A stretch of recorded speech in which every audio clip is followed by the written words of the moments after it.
Hi, welcome to HardReset.Info.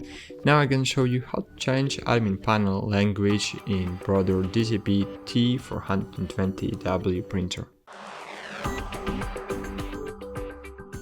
To do that, you just should open admin panel and find home here, and here find web language and change it to your language.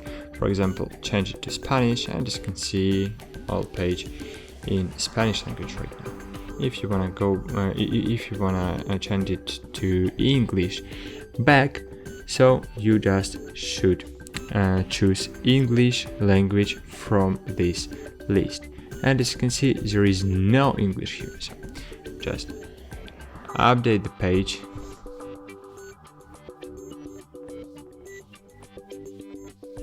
and click automatic, and it will choose your system language.